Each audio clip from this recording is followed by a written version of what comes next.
Amazing. Works. All right, we are live. Hi, everybody. Welcome.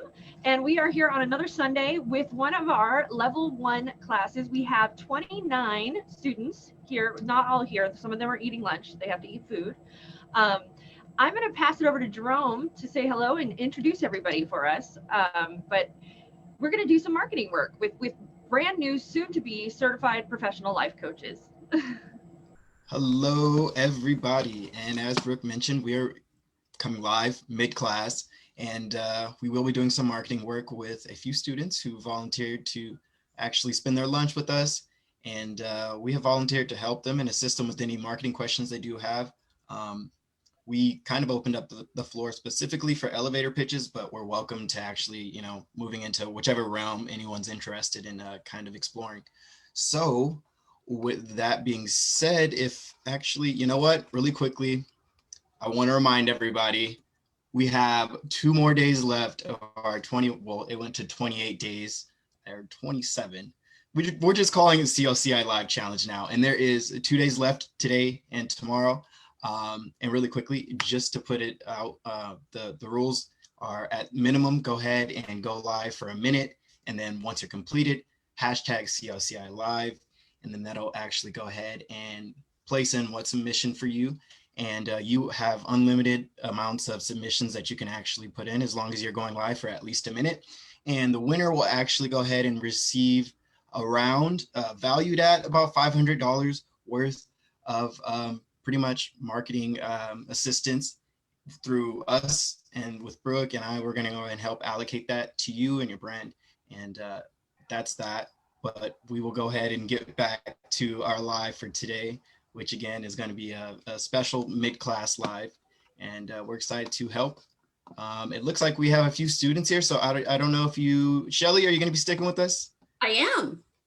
Okay, cool. So I'll go ahead and let Shelly introduce herself, and then we'll move on if anybody else would like to go ahead and introduce themselves as well. So we'll do a quick round and have everybody introduce themselves quickly and just say maybe one little thing about what they might want to, what you guys want to discuss, but just sort of one sentence, and then we'll go through and start working with everyone. Okay? Hey, hi. I am Shelly Barbush, and I am looking forward to maybe working on marketing narrative, and I specialize in working with adolescents, so some of those words could be pretty tricky, which is why I want to be here. Thank you, Shelly. Up next, Kanisha. Yes, hi. I'm Kenesha Nichelle. I work with people who are grieving the loss of a dear loved one, help them to overcome grief and to navigate that journey. And so my marketing questions is just kind of the balance between giving enough free content and then what should be paid. So, how to draw them in, what can you do to, keep it sensitive, but also make sure you're providing value that makes them want more. I like it. Good question, by the way. Gabriel? Hello, I'm Gabriel. So I guess I'm looking forward to learning more about marketing in general. I'm looking to work with substance abuse and possibly teens. Possibly. We'll talk a little bit about possibly in a moment. Okay.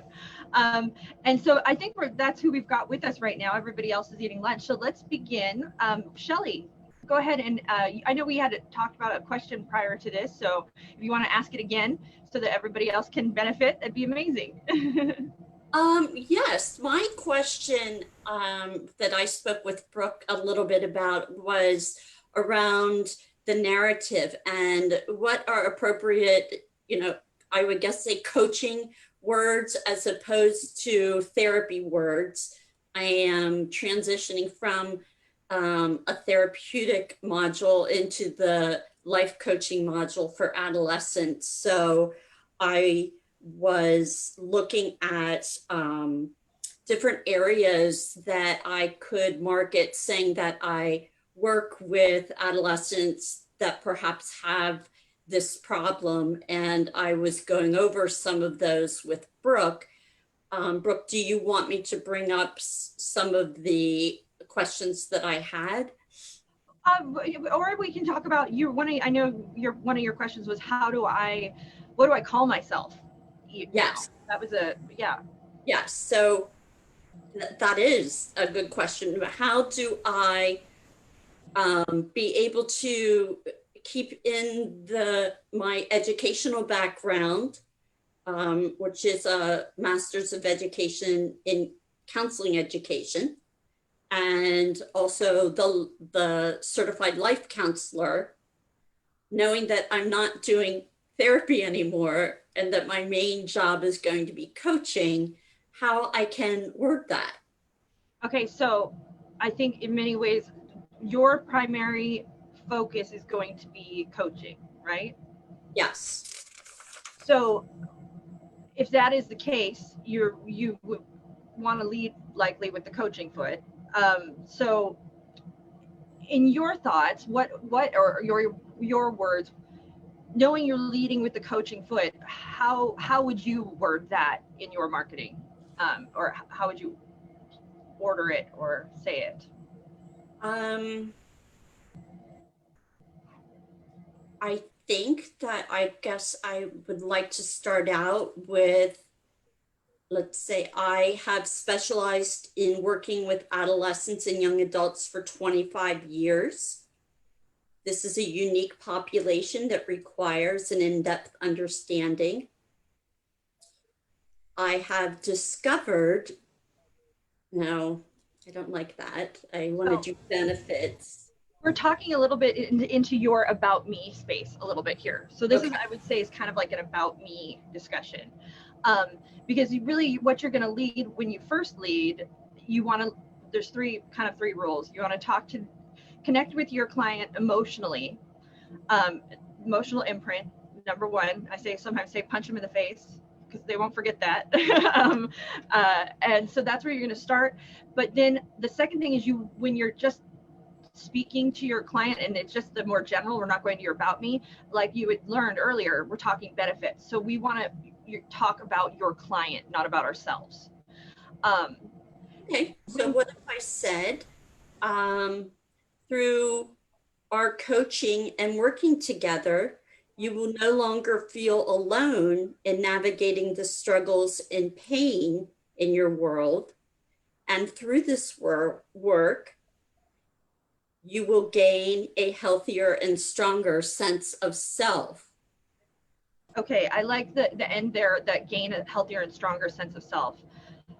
I have one question for you with regard to that, and that is there a way to say that speaks to the simplest version of your client and of yourself, of that really, because that's a big term, that is a high level term, that self, that whole concept is very it takes a great deal of understanding. So is there a way to take that and really just bring it down and simplify it and speak to that emotional, reptilian kid?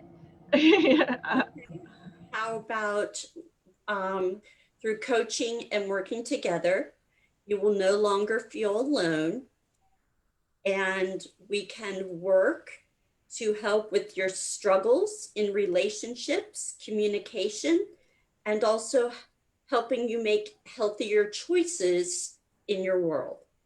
I like healthier choices. What is a healthier choice? Can I just give you an example?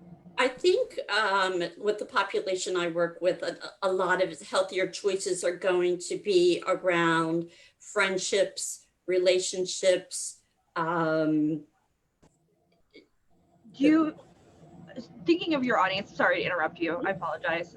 Thinking of your audience with regard to healthier, do you think that if I'm an adolescent, I will be drawn to the word healthy?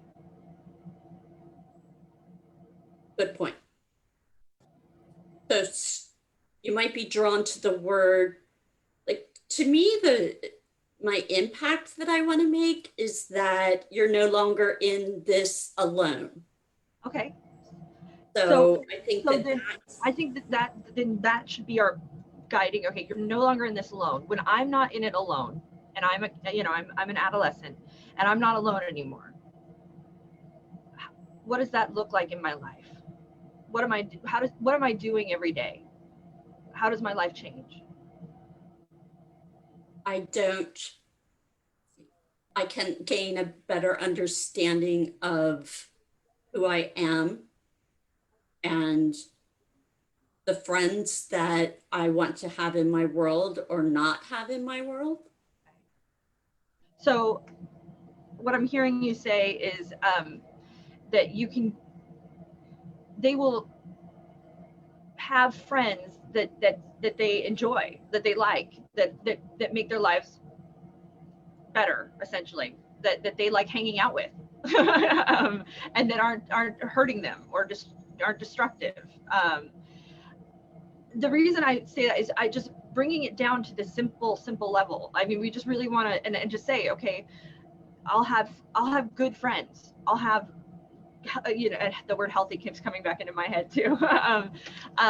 So just simplify that terms, but bring it to that. Okay, so every day I'm going to have a group of friends that are close to me and good for me, and they're going to make my life better and not worse. I'm going to have, I'm going to feel comfortable in my own skin. I don't know if there's a way to say that, but I'm sure that plays a, not feeling alone, knowing you have support. How does that show up every day?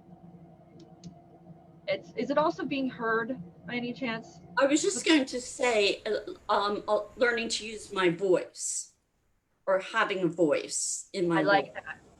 that. I like that a lot, especially for that age group.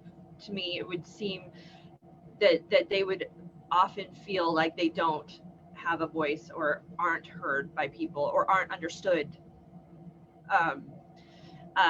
So I would say that is a good realm to move into with regard to that at all. Absolutely. I mean, I'm thinking back to myself, so I'm being projecting and being very, but I've ADHD, and I think of my family who all suffer from mental health. The women do, and the universal theme between them and even myself is that feeling of being misunderstood or not fitting in, not making sense in the, I don't know how I make sense in this world, and sort of always feeling like you're an outsider looking in. And so speaking to that, I think that'd be very powerful.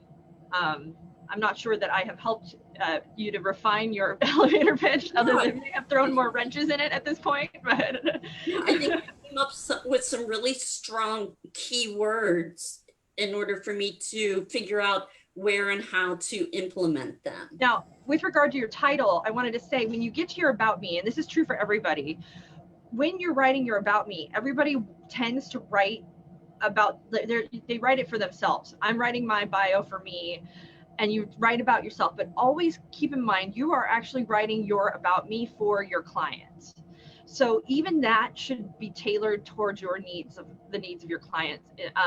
However, you do in your About Me want to highlight that 25 years of experience. That's where you get to throw in all of that information, all of that, this is my me moment, this is the spotlight on me, that happens in your About Me. And because people will read it and they'll go there. So take that time to really think about your bio and include those points. And that's where you put, I have 25 years. I've worked with this many clients. I've had this much success. I've done this myself. And that's where all of that falls. And that goes into that About Me. And we can highlight parts of it throughout your other marketing, but really the bulk of your marketing should be directed at the client. And it's tricky because the true client that I'm marketing to are the parents.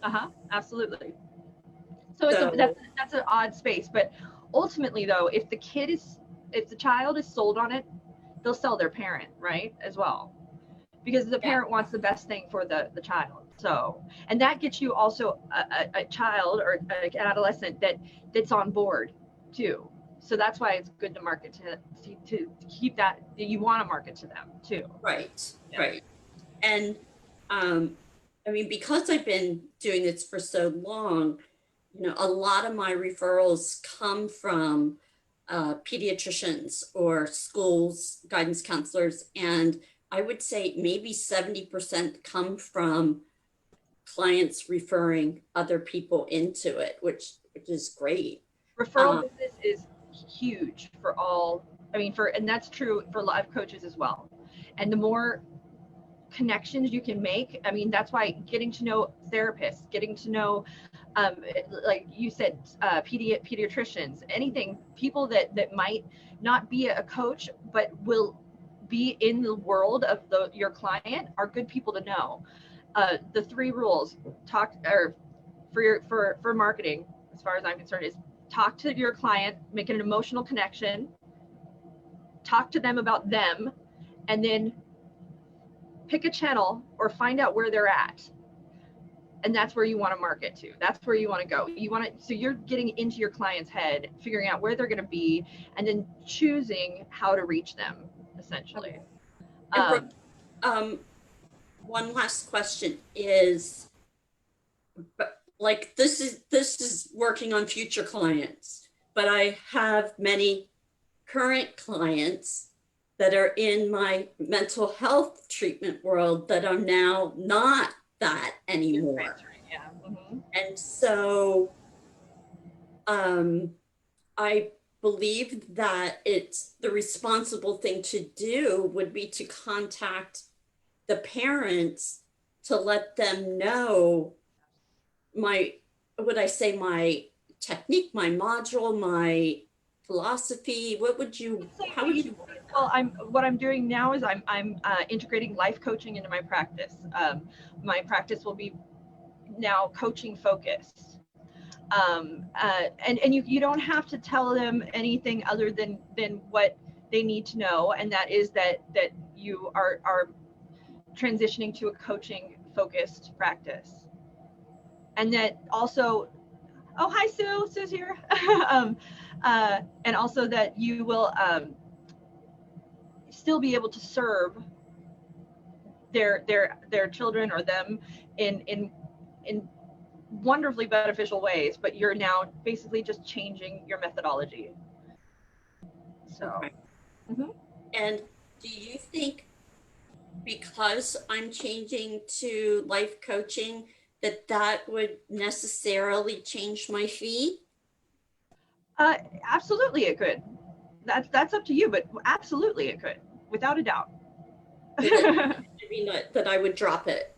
Well, I don't know what you charge now, so I don't know. I mean, that really is up to you. You can own your pricing. As far as pricing goes, truly, you guys can charge $100,000. You can charge $5. It's up to you and knowing how you decide to value your time, and also owning it, and then knowing the higher dollar you charge will likely mean a lesser client load, but you're getting a higher dollar. So there's going to be a give and take and then as the money goes up, an expectation goes up with it. So maybe just keeping it the same so that the parents are believing it's the same.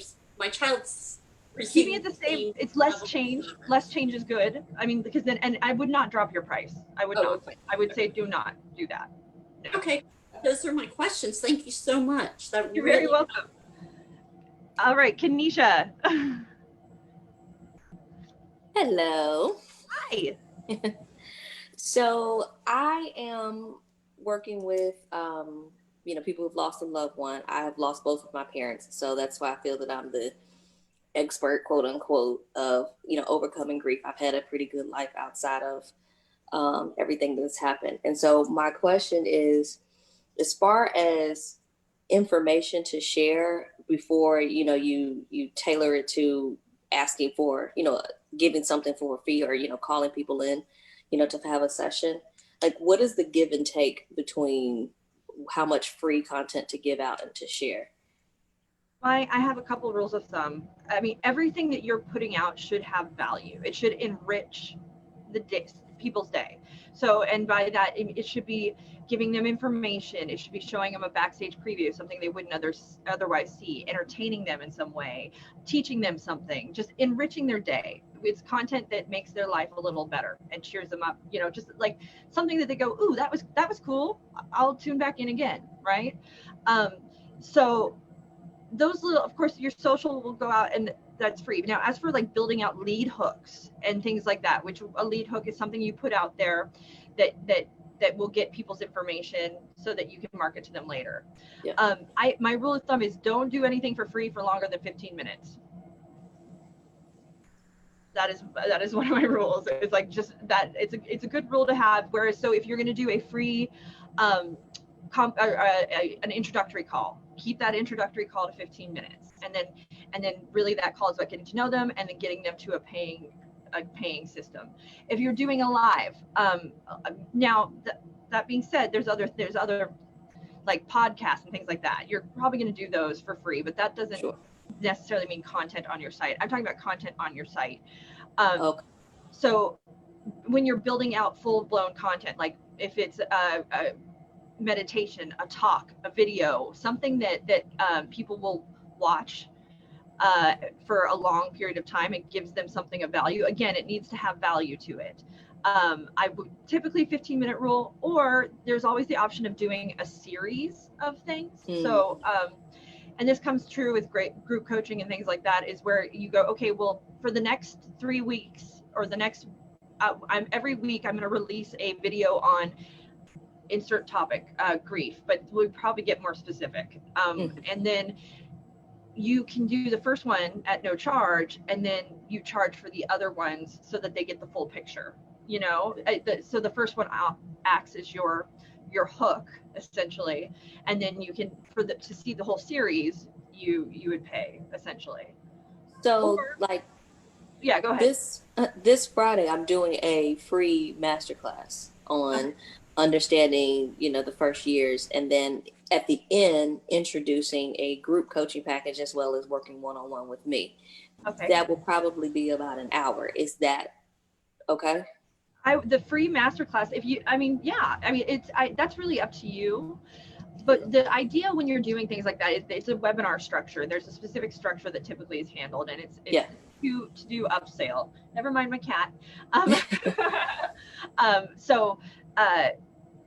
You'll want to give them something of value in that masterclass, but you want to also keep your, really powerful tools in your tool belt. Like you want to give them something that they're like, wow, that was powerful. I really could use that. Now I want more.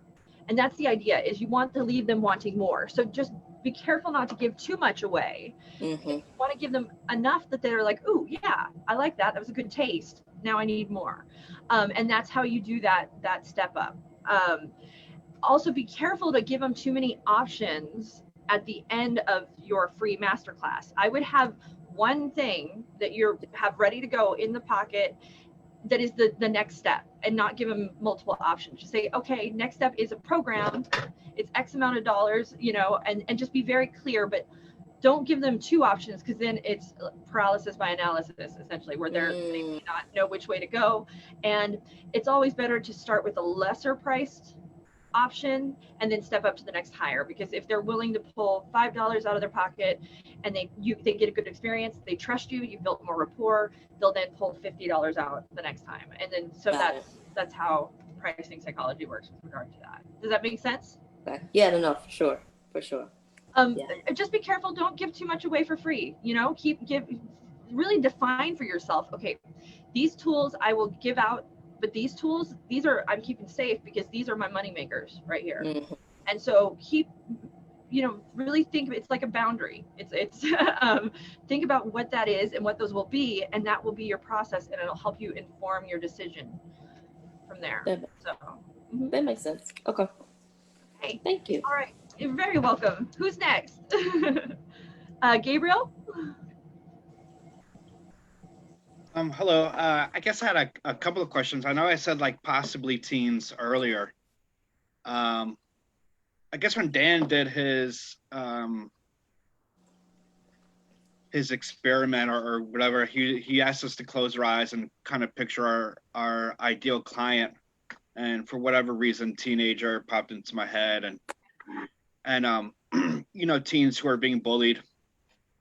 And then my other one is working with substance abuse, because I know it and I'm comfortable with it. Where does your heart So where do you start to feel like energized when you start to think about working with that person or talk about working with that person? Between the two, you mean? Yeah, between the two.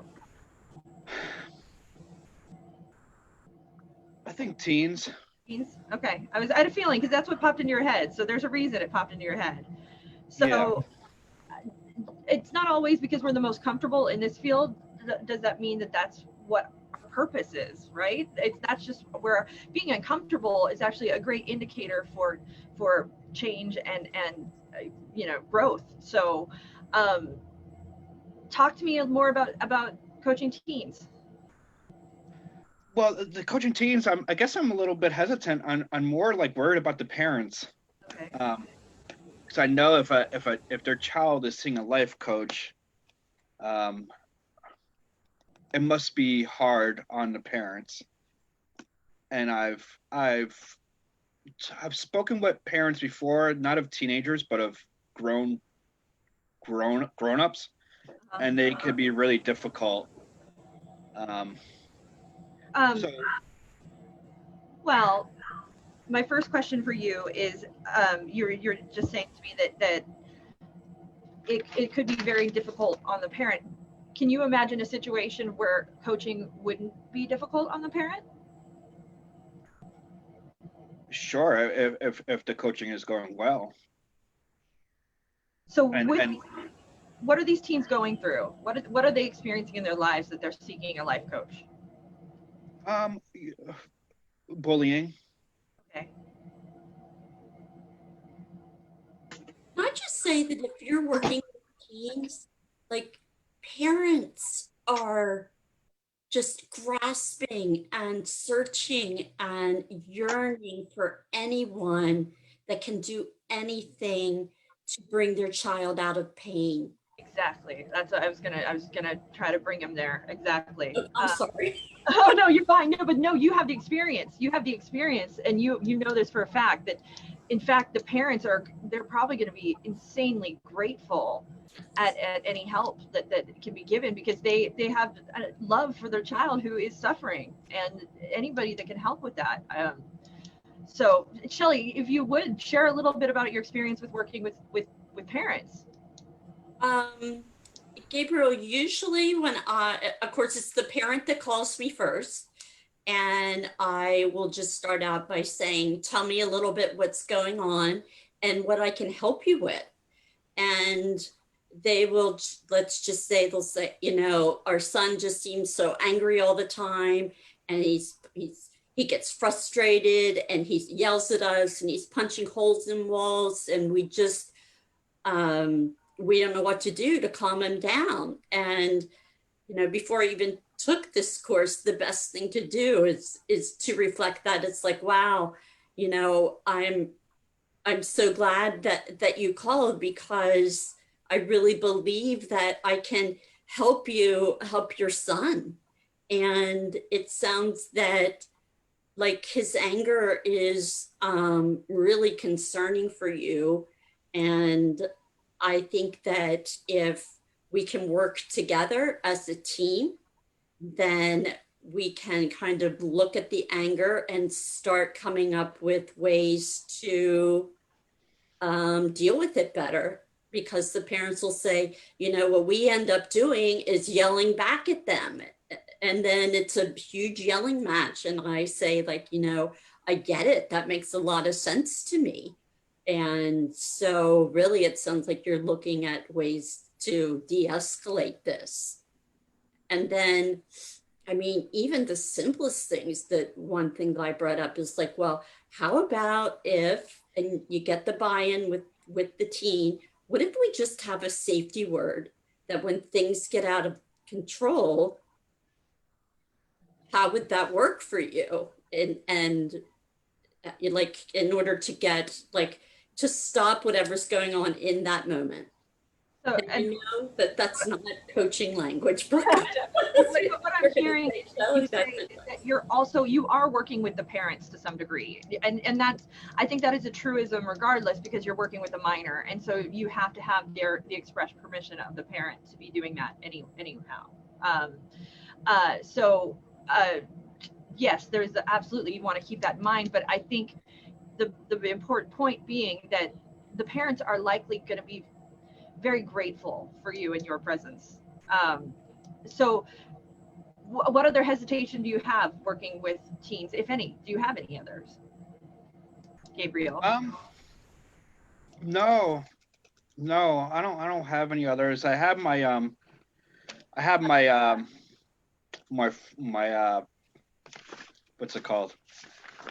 Elevator pitch? Yes. I'd love to hear it. Let me hear it. Yes. At first I put I transform, but I changed it. So I put I help transform male teens who are being bullied into strong, confident young men. Read it one more time for me. I help transform male teens who are being bullied into strong, confident young men. I like it. You aren't speaking to the teen. That's the only thing with that elevator pitch. You were speaking to the parent, right? Is there a way you can change a little bit of it so that you're speaking to the teen in that? You're speaking to the, you mean speaking to the parent? No, in that, if to me, when I heard that, I heard you were speaking to the parent and not to, for me, that was my interpretation, because you said I help male teens, or I can't remember the exact word, into strong men, right? I guess, well, it speaks to both, I guess, but for me, my interpretation was the parent. And again, what happens when the teen is now a strong man? What is that? What changes in his life? I think it makes him more comfortable. I think it makes him more confident. I think whatever it is that he's going to do with his life, that he's able to do it comfortable. He's able to be comfortable with whatever he's doing. I think it'll help his communication skills with the people. I think it'll help, if he's being bullied, he probably has some low self-esteem. So and that's one thing you didn't talk into it at all, is you didn't mention bullied teens. I'm trying to think if there's some weight to using the word bullied, but it might actually be a good selling point, quite honestly. I help teens who feel bullied or are bullied to become confident, comfortable, and communicate to get out of the, basically, well, words are hard. Do you like that? Obviously. But the comfortable, confident communication is what your end would be with that. That's the end result. I would speak to what you're missing is you're speaking to you don't have their pain point in the beginning. So male teen is awfully general.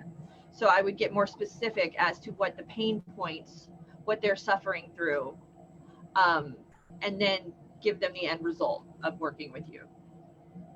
Does that make sense? Yeah. Yeah, I have it in here. So I guess I'll just read it again. I help transform male teens who are being bullied into strong, confident young men. Okay, that's good. Strong, confident young men who what?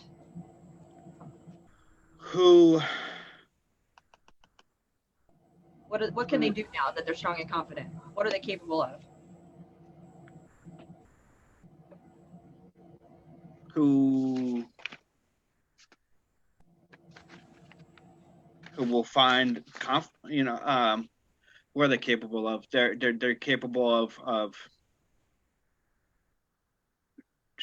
being more confident. They're capable of. Think about you. Put yourself in. Be this teen. Be that teenager, and be now strong. Or be strong and confident. And tell me how that shows up for you every day.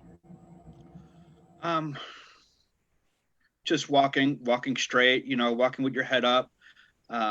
Speak in I terms. I want you to talk to me like it is actually you. Okay. I would walk straight up. I would have a better affect on my face. I would have a better tone of voice.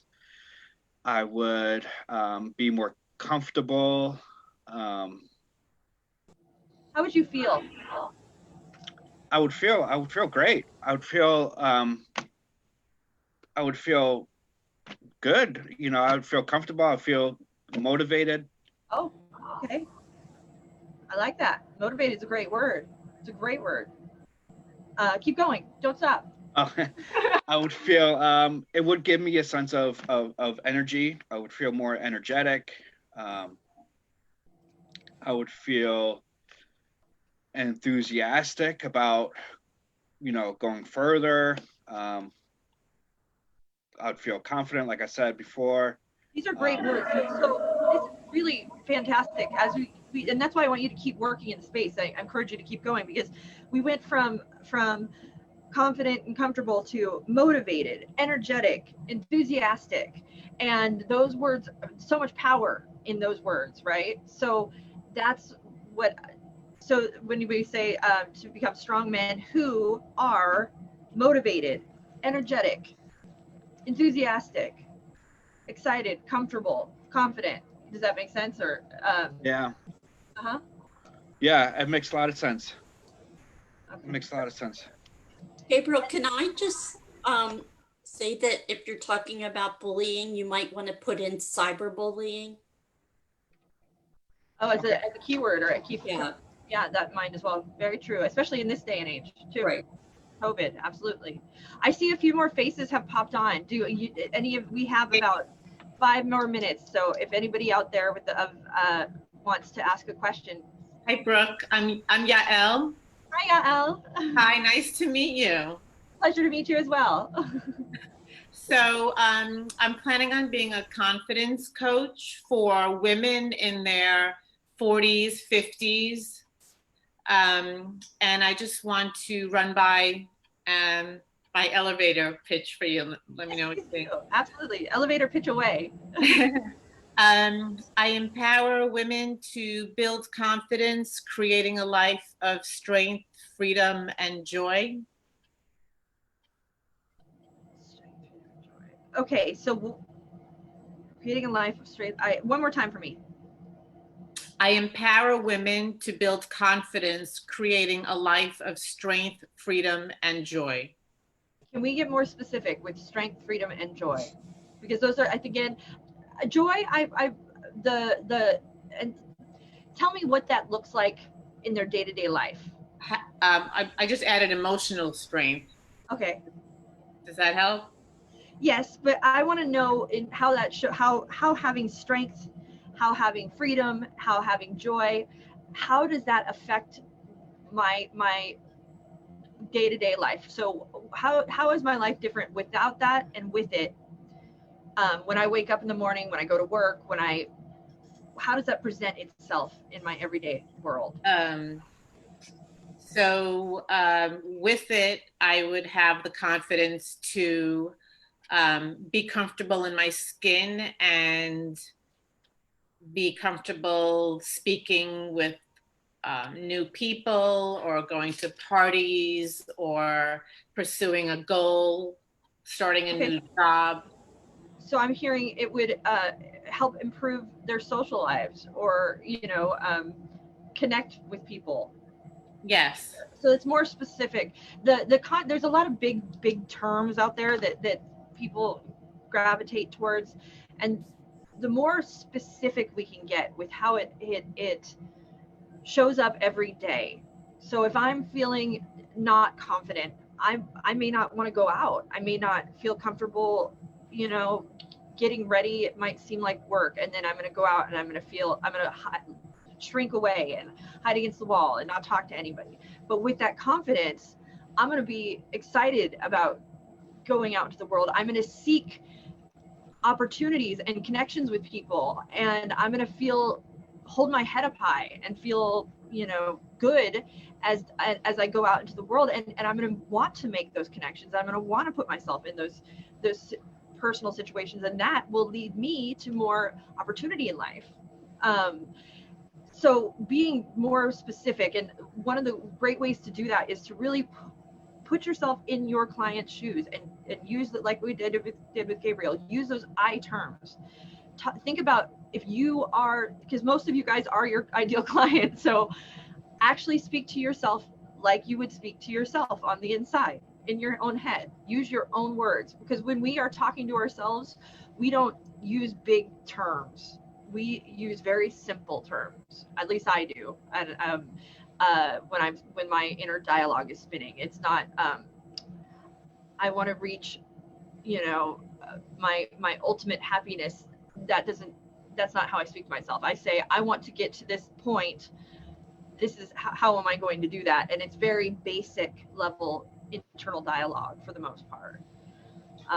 And so I would get into that I space, become your client, and think about what their pain is, what they're doing, how to reach them, and really get into that I am my client headspace, and then write from that place.